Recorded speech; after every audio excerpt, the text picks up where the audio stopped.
Hello random viewers and welcome to another video. So, I recently got back from a vacation to Washington, D.C. and I went to the Smithsonian Air and Space Museum. So here I've got some clips to show you of everything I saw. So, yes, this is when you walked in, what you can see here. And I've got it so I can pause it and point at things. So I can also rewind, for example, and it's great. So there were a lot of things to see here. Like this is the Air and Space Annex, so they had a lot more here than the normal one.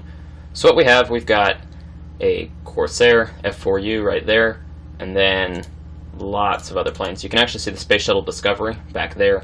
I apologize for the blur. iPhone cameras, on the version I have at least, aren't the best.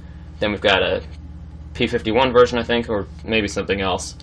I don't know all these planes, because there will be certain frames where you'll see just how many there are, and yeah, I can't keep track of all those. Sorry. So yeah, this is a great idea of just how many there were. So yes, here's the F4U Corsair in a lot more detail, and then down here we have an SR-71 Blackbird, and the Space Shuttle, and lots of other ones, but we'll get to all those.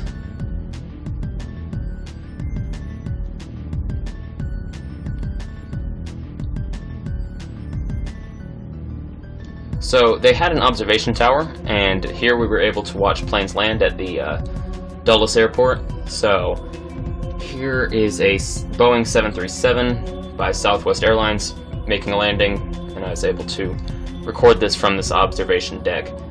And it was very interesting. There were lots of glass panes, so that's why it blurred out there for a second. But you can see how it lands, and you can see the smoke that comes off of the tires when it actually hits.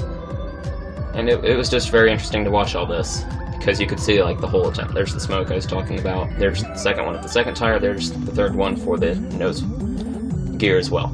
So there was that. Alright, so this is, I don't remember exactly what it's called, but this is, of course, a Nazi aircraft. But it was rocket powered. It was designed to intercept bombers, and I'm really surprised that they had one of these. These things were rare and probably quite hard to track this particular one down. You can see it was used a lot, but it had a few cannons on the front, I believe down here, and then a rocket engine at the back. It had about 8 minutes of fuel, incredibly volatile fuel, so there was about 10% risk of the whole plane exploding every time you started that engine. So a lot of the best pilots exploded. But yeah, this thing was used to intercept bombers and keep them from bombing their targets. It worked alright. Then here we have an American V-1. So the Nazi V-1 was called the Buzz Bomb, whoops, and it uses a pulse jet, which a lot of you have probably heard of a pulse jet, which is a very interesting type of jet engine. I'll let you guys look that up, but it's interesting. But this is an American version, and it's basically just a copy of the Nazi design, exact copy, but repainted. Now this one's interesting because it has control surfaces. Like back here, it's got rudder and elevators. I think this one even has ailerons.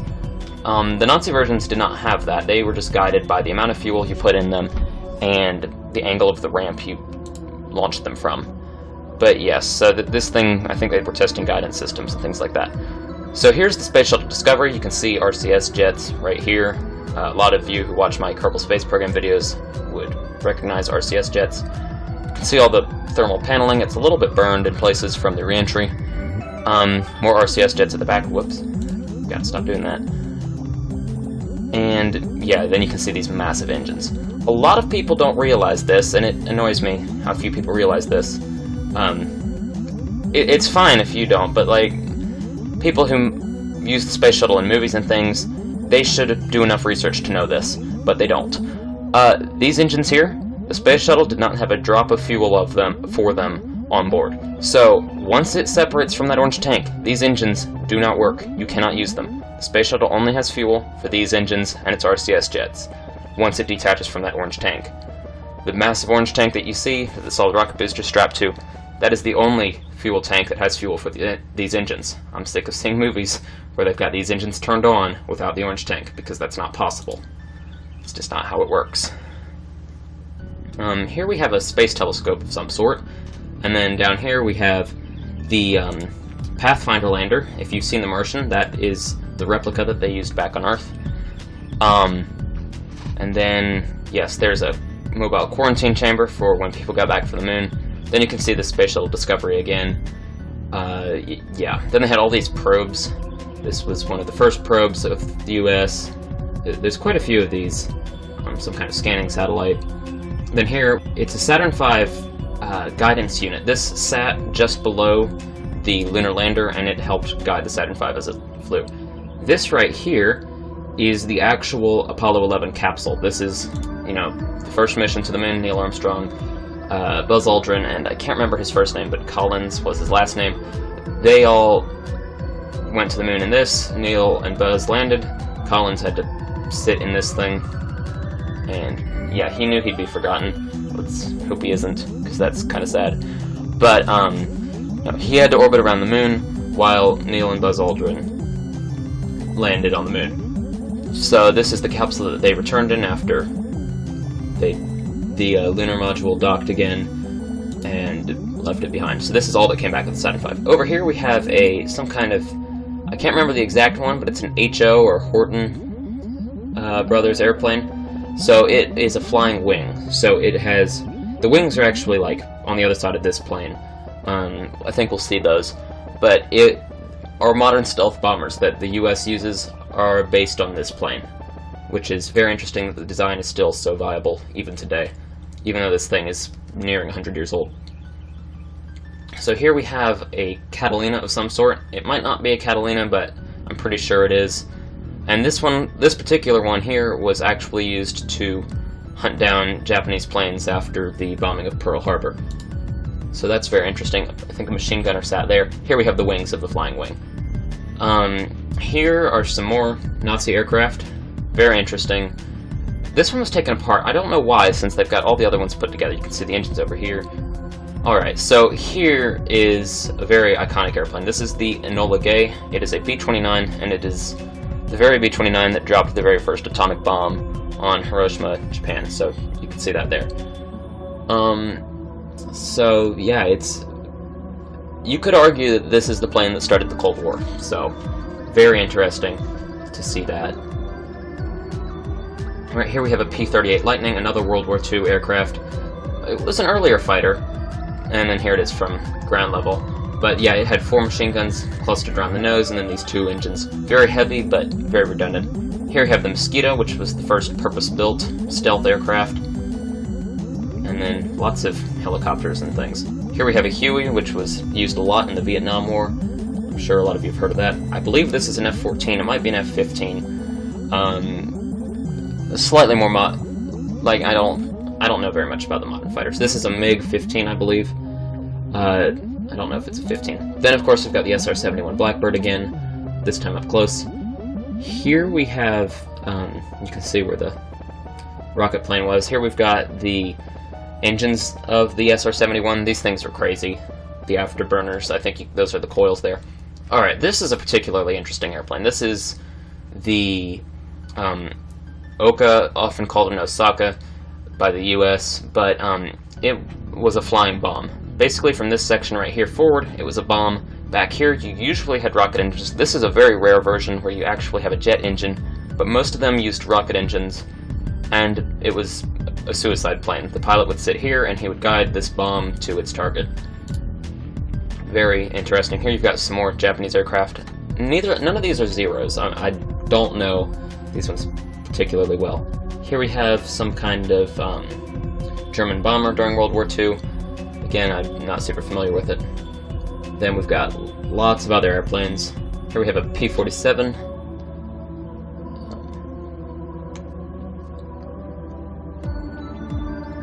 Then here is a very early passenger plane. This, I believe, came around right after biplanes. So you can see that the flaps are actually working kind of like a biplane. Stop doing that. I wish those numbers would go away. So then here we have a lot of small planes. This is the world's smallest plane, actually. It's written on there. Alright, this was the very first pressurized airplane. It's some kind of Boeing. I can't remember the specific registration, but yes, this is what brought pressurization into the commercial airline industry. So that was interesting to see. Aluminum propellers, that's very odd. You don't see that often. And then here we have a VTOL, vertical takeoff and landing. lots of smaller planes. Here we have a Concorde. This is, of course, the supersonic passenger jet, only for wealthier people, which is unfortunate because it would have done better had other people been able to fly on it. But yeah, it was recently, not too recently, but about 20 years ago, phased out of use. Here's a very odd helicopter. I don't know a whole lot about it, but it was odd looking. Then here's another aircraft I'm not super familiar with, but it is some kind of passenger plane used by the Air Force. Then here's a much better view of the Concorde. And then here's a bunch of helicopters. These were all quite small, but they had some bigger ones. And then later, we're about to get into the gyroplanes, which are planes that have a propeller on the front, but then helicopter blades instead of wings. So here's one, for example. Or is it they called gyrocopters? I can't remember what they're called. But yeah, this, instead of wings, they have a helicopter blade that doesn't have any engines, and it just spins on its own. So here is a Boeing 777 engine. This thing was massive. I was walking at slightly slower than a regular speed, just to keep the camera more steady, but you can get an idea of the size for how long it takes to walk around this thing. It was massive. Of course, you've got the core, which turns blades at the back, which drive a shaft, and then turns the massive fan at the front, and that does most of the thrust. Okay, here are some very small helicopters. This is a great shot of just how many planes there were. This is why I don't know all of them. There's just so many of them. Okay, here's a plane that was actually a car. Very funny. We've got some, just all kinds of things. It's hard to keep track of them all. Here we've got some kind of cargo plane. Pretty small for a cargo plane, but still interesting to see. This plane I did a lot of research on a while ago. I can't remember exactly what it's called. Here we have a Grumman Goose. Jimmy Buffett owns 3 of them. This is the thing that this was where that Red Bull stunt was. I can't remember the guy's name, but he jumped out and skydived from space. That's very interesting. This is the capsule he jumped out of. Here we have a Boeing 707 prototype. So this is very old. This one was, I think, for the Air Force or NASA, but it was just a prototype version of the Boeing 707, which was the first, like, really popular passenger jet aircraft. You can see these engines. They're very different from normal ones. Less efficient, but they do look. And then, yes, here. The other interesting thing is how far these engines are from the wings. Here is one of the Wright Flyers. I'm not sure exactly which one. I believe that's a Spitfire. Then we've got the Enola Gay up there again. And then this is a helicopter that had a cutaway, so you can see where the engine is and all the other interesting components. Here is a Tiny Tim missile. I think that's what it is. And you can see how primitive this launch system is. It's just fuses with these little plugs, and then all the thrust comes out of those. Alright, here's where I moved on to the normal Air and Space Museum, the one on the National Mall. So right here is the first airplane to break the sound barrier. It was rocket-powered, carried up by a B-29, probably quite similar to the Enola Gay. And so yeah, that's what allowed us to start doing supersonic things. Up here we have the Spirit of St. Louis. Over here we have a replica of the lunar lander. I'll get back to the Spirit of St. Louis. And here's an X-15, an experimental spacecraft, one of the first things to go into space. Many aircraft. There's just a lot of them. So here's the lunar lander replica. You can see the descent section and the ascent section. There's the Spirit of St. Louis again. Here's a satellite replica. This is an Me-262, a German jet fighter. And then this is an American jet fighter, probably. We didn't have one. The Americans didn't have one during World War II, but that probably came right after. This was also an early American jet fighter. This is yet another Wright Flyer. I believe this is the military flyer, the one they presented to the U.S. military. Here's another plane. Alright, this is an American V-2, so an exact replica of the Nazi V-2 missile. And it was.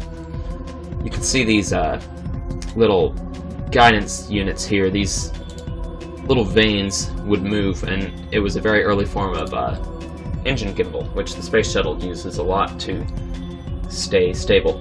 Then we've got all these rockets. I'm not very familiar with most of these. There's another American V-1.